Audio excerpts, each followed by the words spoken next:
자, 기무사 문건 관련인데 송영무 국방장관 해명 듣자마자 문재인 대통령 기무사 관련 모든 자료를 제출해라라고 얘기를 하고 있습니다.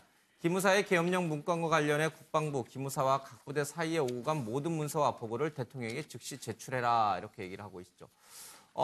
청와대 핵심 관계자 얘기인데요. 지난 4월 청와대 회의에서 기무사 개혁 관련 내용이 논의가 됐지만 계엄령 검토 문건 관련 질의나 토의는 없었다. 국방부 장관 입장에서는 계엄령 검토 문건에 대해 설명했다고 볼 수 있지만 청와대 참모들로서는 국방부 장관이 생각하는 만큼 문제를 심각하게 받아들이지 못한 측면이 있다. 이런 얘기가 지금 나오고 있습니다. 또 다른 한쪽에서는요. 송영무 장관은 내부 고발자인가라는 부분이 있는데 기무사 개혁을 하려는 송영무 장관과 그것에 반발하는 기무사 내의 군 조직 간에 어떤 대결 양상이 벌어지고 있다. 그래서 송영무 장관이 이 문건을 의도적으로 외부에 폭로한 것이 아니겠느냐 이런 해석도 나오고 있습니다. 김종대 정의당 의원은요. 기존 조직에 맡기면 기무개혁이 물 건너갈 것으로 본 송 장관이 내부 고발자로 돌변했다는 설명은 사실과 부합한다. 지금 정권 내부에서는 기무사를 개혁하려는 측과 적당히 존속하려는 측 간에 치열한 암투가 벌어지고 있다. 이렇게 얘기를 좀 하고 있습니다. 비슷한 내용의 기사들입니다. 군은 제19 감싸기 원천 봉쇄한 청와대, 군개혁과 인적 청산이 이어질 것 같다라고 얘기를 하고 있고요. 그리고 논란이 되고 있는 4월 30일 청와대 회의 때 도대체 어느 정도 송영무 장관이 보고를 한 것인지 그리고 그 자리에 참석했던 조국 민정수석과 임종석 비서실장이 사안의 심각성을 왜 제대로 인식하지 못했는지가 쟁점이 되고 있다라고 기사가 좀 나와 있습니다. 조국과 임종석 판단 미스인가 아니면 송영무가 핵심 보고를 누락한 것인가 이런 현안까지 좀 가고 있는데 좀 영상으로 좀 얘기 좀 듣고 와서요. 이 문제 좀 짚어보겠습니다. 문재인 대통령은 16일 기무사의 계엄령 문건과 관련해 국방부, 기무사와 각 부대 사이에 오고 간 모든 문서와 보고를 대통령에게 즉시 제출할 것을 지시했습니다. 문재인 대통령은 계엄령 문건에 대한 수사는 국방부의 특별수사단에서 엄정하게 수사를 하겠지만 이와 별도로 대통령은 군 통수권자로서 실제 무슨 일이 벌어졌는지, 계엄령 문건이 실행까지 준비가 되었는지 등을 확인할 필요가 있다고 말했습니다. 기무사 개혁 방안을 놓고 청와대 참모진과 논의를 가졌습니다. 당시 장관과 참모진들은 기무사에 대한 근본적인 개혁이 필요하다는 데 동감했으며 개혁 방향에 대해서도 같은 입장을 도출할 수 있었습니다. 논의 과정에서 장관은 과거 정부 시설 기무사의 정치 개입 사례 중 하나로 촛불 집회 관련 계엄을 검토한 문건의 존재와 내용의 문제점을 간략히 언급했습니다. 그러나 국방부의 비공개 방침에 따라 청와대에 당의 문건을 전달하지 않아 이 문건에 대한 논의는 없었습니다.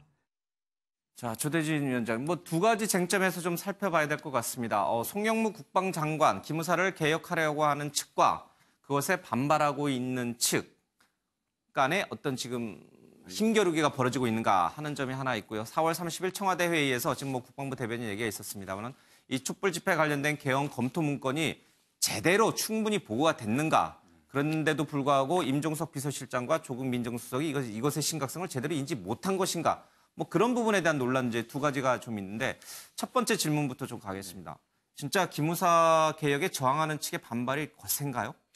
그러니까 그쪽 입장에서는 이게 반발이 아니라 반발하거나 우리가 문건 은폐하거나 이렇게 속이려고 했으면 더 조직적으로 움직였지 이렇게 했겠느냐 이렇게 핑계 아니면 해명을 하고 있습니다. 근데 일각에서 볼 때는 기무사가 그렇게 순순히 물러날 그런 세력이 아니기 때문에 송영무 국방장관에게 이렇게 대항을 하고 있고 송영무 국방장관이 이거에 대해서 이제 기무사를 완전히 이제 바꿔놓기 위해서 이런 문건을 일부러 공개한 거다라는 김종대 의원의 또 공개도 있지 않습니까? 근데 이제 저는 개인적으로 볼 때 이런 부분들이 어떻게 보면 군의 개혁 차원, 기무사의 개혁 차원에서 접근을 해야지 누가 보고를 누락했고 내부적으로 어떤 갈등과 이런 부분으로 시선을 바라보는 것은 사실상 쟁점에서 벗어났다고 보여집니다. 일부에서는 아까 일부 모 신문에서는 그런 걸로 제목을 따지 않았습니까? 송영무 국방장관이 보고를 제대로 안 한 거냐, 예. 조국수석이나 아니면 윤정석 비서실장이 제대로 가볍게 넘긴 거냐 이렇게 예. 판단을 초점을 맞추고 있는데 그것보다는 이렇게 누구한테 보고를 했고 보고의 심각성을 인지했냐라는 것보다는 그게 초점이 예. 되기보다는 일단은 이거 문건을 왜 기무사가 만들었고 그러면 그 문건이 정당했는지 그럼 문건을 정당하지 않게 만들었다면 개혁을 해야 되는 필요성에 대해서 예. 논의를 하는 게 초점이 맞춰져야지 이런 부분으로 초점이 맞춰져서는 안 된다고 보여집니다. 본질적인 기무사 개혁이라고 하는 큰 본질에 우리가 좀 더 천착해야지 자꾸 이 주변의 보고 문제에다가 신경을 쓰면 안 된다. 동의하십니까? 이재용 의원님? 뭐 근본적으로 예. 개혁을 해야 된다는 측면에 있어서는 필요하다면 해야 되겠죠. 예. 그리고 그것이 뭐 이상한 뭐 뉴스나 예. 언론에 의해서 방향이 잘못 잡히면 안 된다고 생각을 합니다. 하지만 그럼에도 불구하고 예. 이 지금 대한민국의 최고의 권력층에서 이 논의가 이루어졌고 보고가 이루어졌으면은 그런 부분에 대해서 섬세하게 따져볼 필요가 있는데 예. 그 회의 하나하나가 얼마나 중요합니까? 거기에 참석했던 사람들이 중요한 사건에 대해서 그냥 넘어갔다? 예. 대충 봤다? 그거 직무유기 아닌가요? 네. 그 부분도 그 부분대로 짚어야 된다. 그럼요. 예. 우리 김 대변인은 어떻게 보십니까?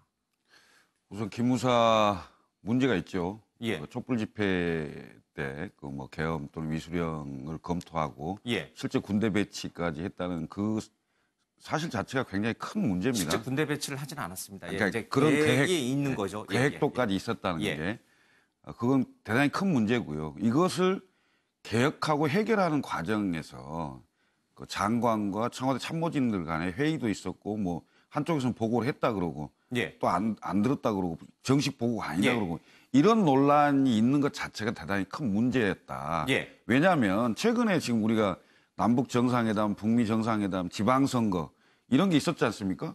이런 것들 때문에 혹시 무슨 정부적인 판단을 해서 숨기려고 한 건지 예. 아니면 진짜로 그 판단을 잘못해서 누락한 건지 예. 또 보고를 누락한 건지 이런 사실 자체는 국가 운영에 중대한 판단이 될 수 있는 거기 때문에 예. 사실 책임을 질 사람이 있으면 책임을 져야 되거든요. 철저히 밝혀내야 된다. 그렇습니다. 예. 예.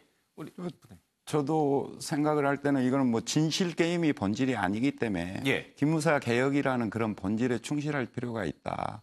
물론 뭐 국민의 권리인 촛불 집회 및 시위에 대해서 그거를 계엄까지 검토한 기무사라고 한다라고 예. 하면 국민을 위해서 존재할 필요가 없는 그런 것이잖아요. 오히려 예. 불법과 옳건을 서슴없이 자행할 그런 조직이라고 한다라고 하면 예. 혁파하는 것이 맞고 그다음에 혁파까지는 안 가더라도 뭔가 국민을 위한 군 조직으로 예. 다시 태어날 필요가 있다. 그리고 그 기무사 개혁이라는 본질에 충실해야지 예. 보고를 했느냐 안 했느냐.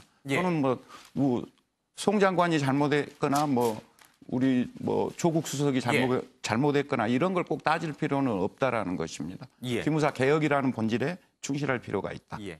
앞서 들었습니다마는 최연수 국방부 대변인은 분명히 이 촛불 집회 관련된 개헌 검토 문건에 대해서 보고는 했지만 비공개 방침에 따라서 문건을 제출하지는 않았다라고 얘기를 하고 있고요.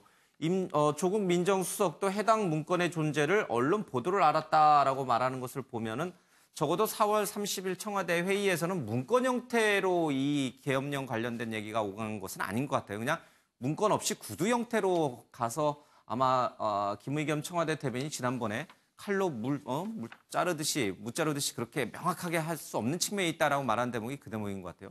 그러면 이건 누구 책임인가요? 문건 형태로 보고 안 한 송영무 장관 책임인가요? 아니면 분명히 기로는 들었는데 그렇다면 그에 대해서 문건을 제출해라라고 지시를 내리지 않은 임종석 실장과 조국 민정수석의 잘못인가요? 정황상 이석구 기무사령관이 송영무 장관에게 예. 진작에 보고를 했고 송영무 장관이 4월 30일에 청와대 참모진들에게 임종석 실장 그리고 조국 수석에 보고했다. 이게 지금 예. 언론에 보도된 내용 아닙니까? 그런 걸로 짐작을 해본다면 송영무 장관이 지금 김행커의 말처럼 구두로만 보고를 한 거일 가능성이 높아 보이죠. 예. 제가 이 입장이 둘로 확연히 나뉘어서 저 역시도 입장을 내놓기가 좀 부담스럽긴 합니다만 예. 저도 이 보고 문건에 대한 보고에서 제대로 정무적인 판단을 했느냐 안 했느냐 이거는 그 다음 문제 같아요. 예. 아까 국방부의 최연수 대변인이 한 얘기 중에 송 장관이 언급을 한 건 기무사의 과거 부당한 정치 개입 사례라는 표현을 했거든요. 저도 이번 이 사건에 대한 보도를 보면서 이걸 왜 기무사가 작성을 했느냐가 가장 의문 중에 하나였습니다. 그게 본질이다. 예. 그렇습니다. 지금 어찌됐든 군 관련된 법에 보면 국가의 혼란 상태 그리고 계엄을 선포해야 되는 상황에 임박할 경우 그런 상황이 전개될 경우는 합참의 권한이 있는 걸로 돼 있거든요. 그렇다면 합참이 이 문서를 작성을 했고 예. 그래서 이러이러한 위기 상황에 대비를 해야 된다라는 거라면 그건 정당하게 군의 활동이라 볼 수 있는 거죠. 그러나 이걸 왜 기무사가 작성을 했느냐 예. 이걸 규명을 하는 게 전 문제의 본질이 아닐까 싶습니다. 예. 과거에 신군부의 쿠데타가 났을 때 보안사, 그러니까 지금의 이제 기무사인 거죠. 보안사가 그 신군부의 쿠데타를 기획을 했기 때문에 기무사가 아마 이거는 우리의 업무다라고 생각을 했던 건가요? 예. 뭐 짐작하기에는 예. 뭐 그렇습니다만 그런 악습의 그걸 관행이다라고 생각을 예. 하고 있다면 그렇다면 그건 정말 심각한 문제죠. 잘못이다. 예. 그러니까 저는 뭐 군의 제 식구 감싸기 이게 예. 정말 어찌 보면 맞는 표현일 것 같은데 예. 군이나 검찰 이런 그 순혈 조직은 사실 어쩔 수 없는 제 식구 감싸기의 본능이 있는 거죠. 예. 그런 점을 또 감안을 해야 될 것 같습니다. 예, 문재인 대통령이 바로 이런 점 때문에 이 관련된 모든 문건, 5강 모든 문건들을 각 부대의 전체에 대해서 다 제출하라라고 이제 강한 톤으로 얘기를 했습니다. 좀 지켜보겠습니다. 자, 창군 이래 최대 기수 파괴다라고 하는데 신승섭 중장이 전격적으로 해군 참모총장에 발탁이 됐습니다. 지난해 9월에 중장으로 진급을 했는데 1년 만에 다시 대장으로 진급하면서 해군 총장이 됐습니다. 내기수는 낮췄기 때문에 이 군 개혁과 관련해서 여러 가지 의미를 시사하고 있다라는 해석들이 좀 나와 있습니다. 자, 기무사 개혁과 맞물려서 군 전체에 대한 개혁이 어느 정도로 이루어질지 좀 봐야겠습니다.